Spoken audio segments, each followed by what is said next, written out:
Hey, I'm Kotov. Welcome to Material Alphabet in Houdini, a series where I go through the alphabet, creating a different material study for each letter.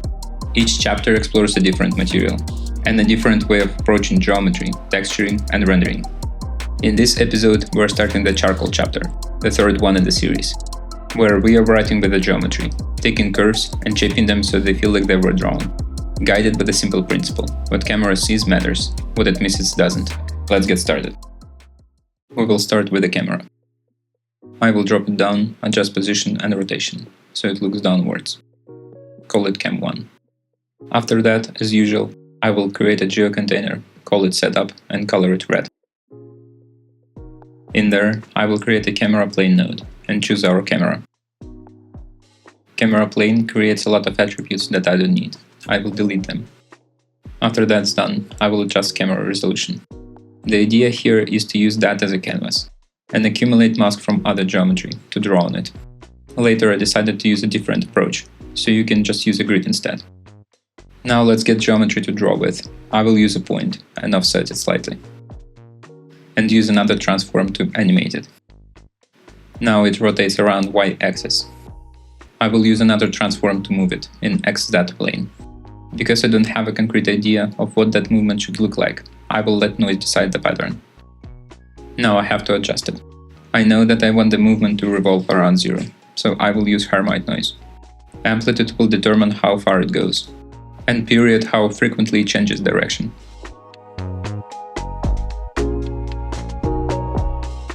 I think I will try out different noise types. And stop on the sparse.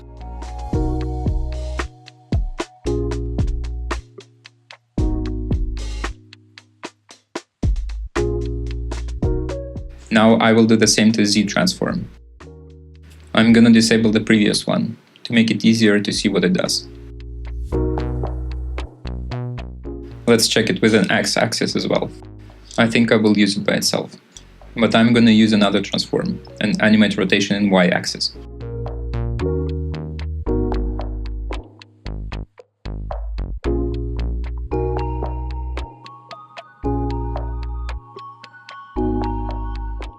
Now I think I will turn on all of them. That's the animation I will go with for now. I will color them red, so it would be easier to distinguish them from other nodes. To make the trail going, I will use the trail node. But instead of compute velocity, I will use preserve original and set trail length to frame number. To make it work, we will need ID attribute. Let's create one. Now we can drop down add node and connect the points using ID attribute we created earlier. To smooth it out, I will use resample node with shorter segment length, set to subdivision curves, and I will export curve view attribute as well. Now that I have that working, I can easily adjust the animation and see the final pattern at the same time. Next, I want to work on a charcoal piece that does the drawing. It's a good time to pull up our references and see what it's supposed to look like. It's gonna be a fairly easy piece, just a box stretched out in X-axis. I will also use the size node to make sure it doesn't clip through the canvas. Now that trail node with compute velocity we created earlier will come in handy. I will use the simple expression to make sure the box always faces the right direction. I will scale it down as well. Now we have a charcoal piece and a path that it draws. I've got a bit of an artifact here, and I'm checking if it's something critical or is it just viewport. I think it should be good, and I can safely ignore that. Now we can work on the path. I will use the sweep node, as it gives us exactly what we need. Later I will make sure that width is procedural, but for now, as a proof of concept, I'm fine doing that by hand. Let's get a couple of groups and attributes in place. First, I will do a shared point group. At first, I was thinking I should get the noise pattern at the sub level. Something like that. But later I realized that it's much easier to do in material, so I abandoned that idea and used UV projection instead. Now UVs will stay in place. Basically it's the same thing as triplanar projection.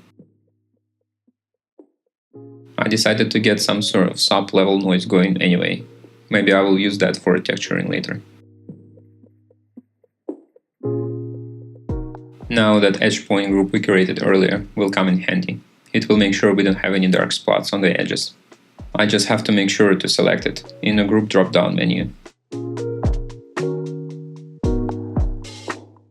That looks good for a start. Let's create the usual out nulls and their respective geocontainers.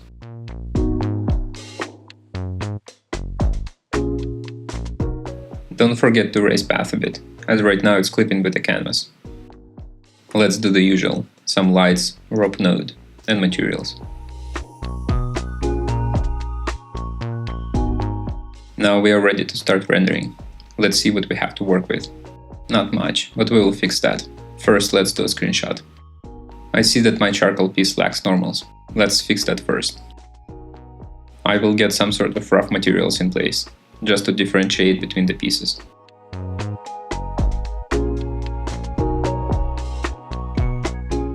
Right now the drawing path is too perfect. Let's add some noise to it. For that I will use the mountain sop. To make sure it doesn't clip through the canvas, I will set amplitude in y-axis to 0. From this point forward, for the next 4 minutes, I will try to get as close noise to this one as possible. I will highlight some of the steps, but I've got almost 4 hours of material recorded for this one, and I don't want to spend 4 episodes on charcoal.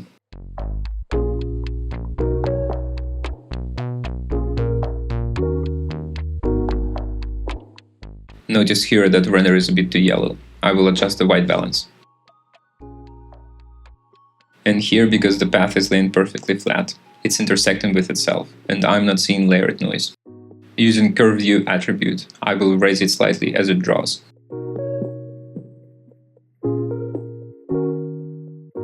Now it should be much better. Not much, but definitely closer to what I want. Now back to layering noises on top of one another. But first, let's make sure UVs are not stretched. I should note that I'm using opacity for this one, and it's gonna impact performance, but we don't have a lot of layers as of now. A bit of house cleaning. And I see that it's a bit too uniform. Let's add another attribute to break it out.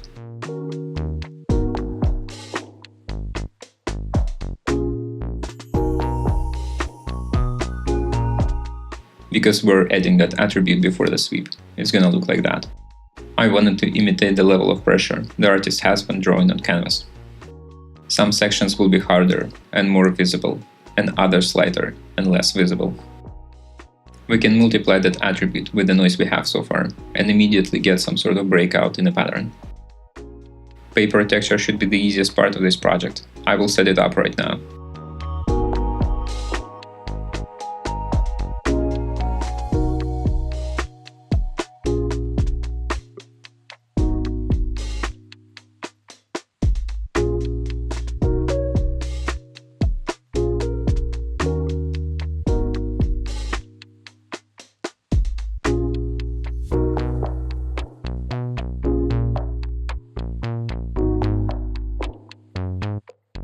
In a nutshell, it's a paper texture bump map, and a noise bump with bigger features, to break out the evenness of the paper. To make sure people don't see the noise pattern in a bump map, it's a good idea to layer 2 of them.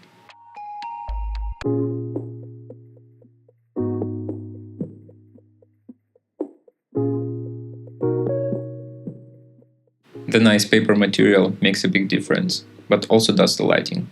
I will work on that now. The dome light gives us a nice starting point, but it's too uniform, and I want to drive viewer size to the center of the frame. For that I will use another light with a tight spread on it. It's getting too bright on the left side. I will raise it slightly. I want to differentiate between the lights a bit easier. To do that I will change their colors. Maybe I will make the main one colder, and the dome light warmer.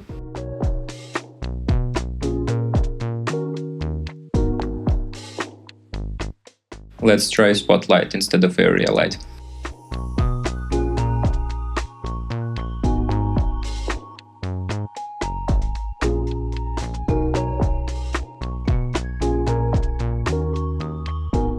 It doesn't really work for me. I will get back to area light.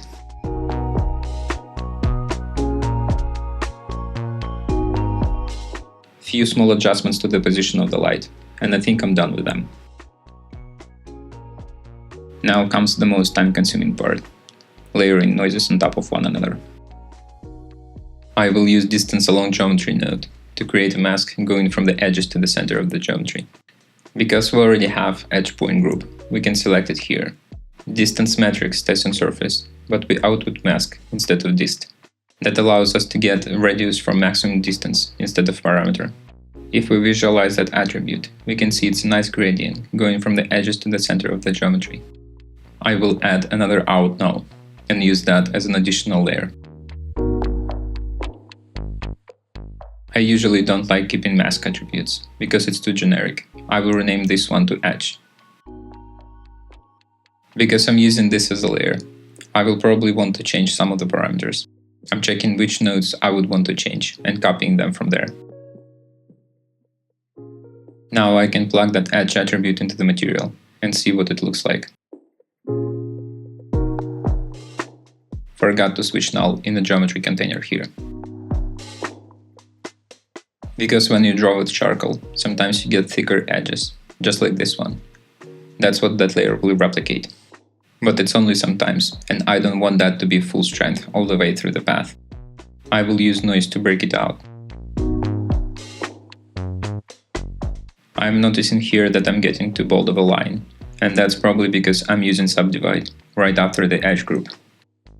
That's why that attribute isn't really accurate. But that's an easy fix with another edge group right before a distance along geometry node. Now that gradient is nice and thin, and it's much easier to control with a ramp.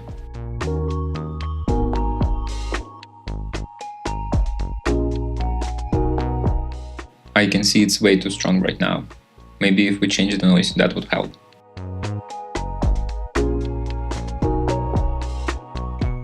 Now I want to get those directional lines that you see sometimes with charcoal drawings. I will duplicate the layer we have already, but disable distance along geometry and UV nodes because we don't need them. Instead, I will use UVs that sweep node provides.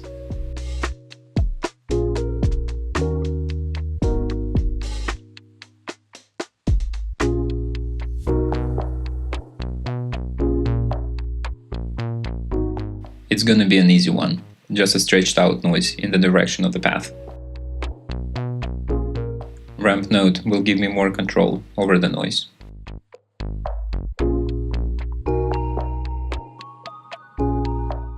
I will layer several noises, just to get more complex structure.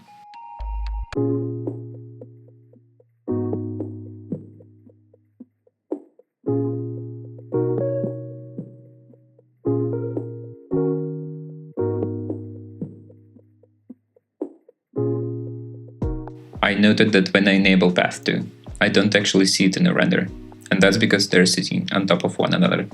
But I decided to check material first.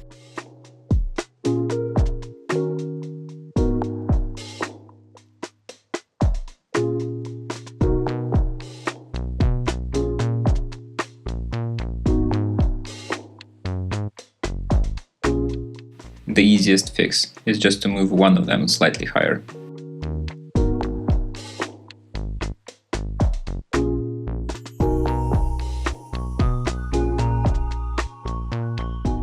Now I can see both of them.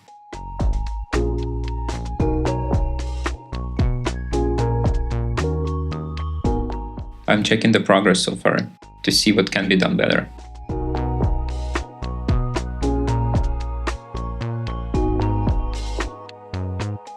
And I've noted that directional lines go all the way through the line. I wanted to break them up a bit using noise.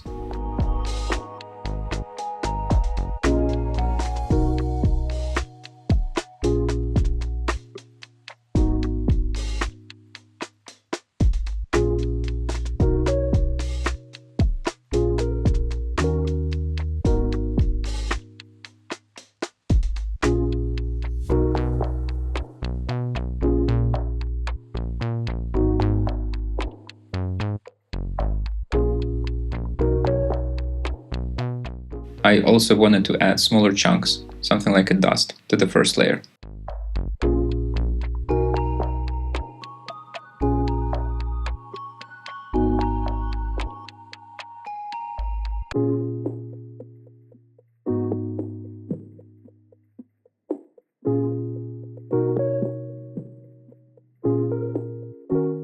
I decided that I will use particles for really small chunks and use texture for medium ones.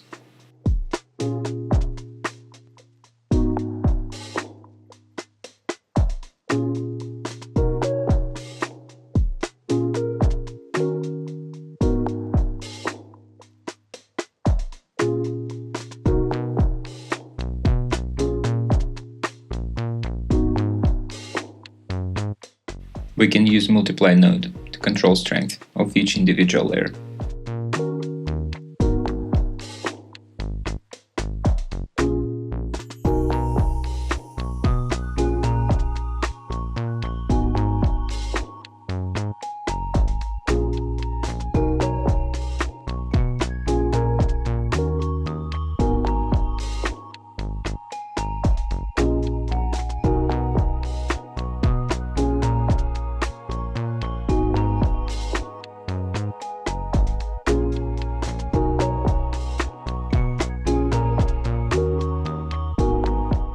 Essentially, all of this work is just layering things on top of one another and making sure each layer works with the previous one.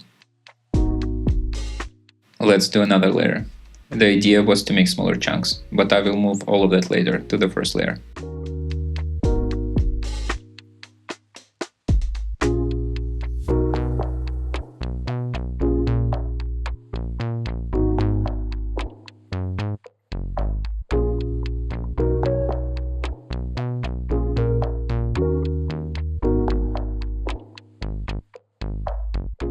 I wanted to make it feel crunchy, just like a dry charcoal does. Sadly, it didn't really work. It still felt too soft.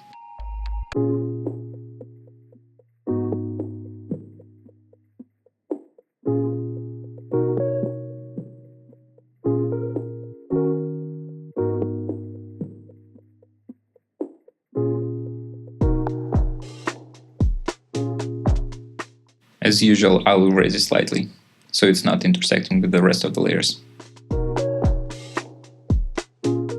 I remember that there is a sprite node. It's designed for use with the texture, but I thought maybe I would be able to use noise instead, and not do particle simulation.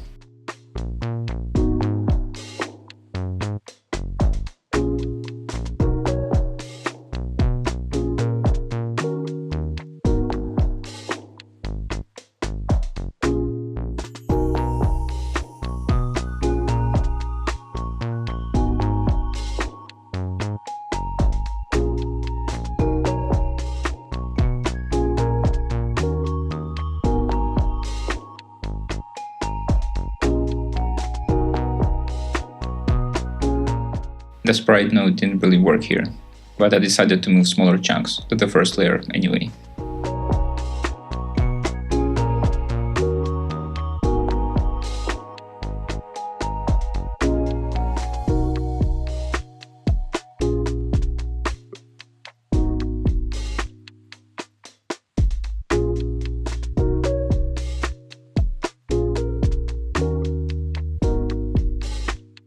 I think I'm done with the first layer for now.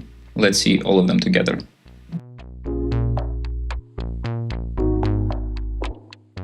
With all the layers enabled, it doesn't really hold up. Let's try a different approach with different noise.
Let's see how they're looking together. I will enable them one by one and determine which one could use more work. I think that's good for now. That's it for the first episode. In the meantime, you can check out the complete Ember and Bubbles chapter. Link to Material Alphabet and Houdini playlist is in the description below. If you enjoyed this video, leave a like and subscribe to follow the series. Hope this gave you a few useful ideas you can apply to your own work. Thanks for watching, and I'll see you in the next one.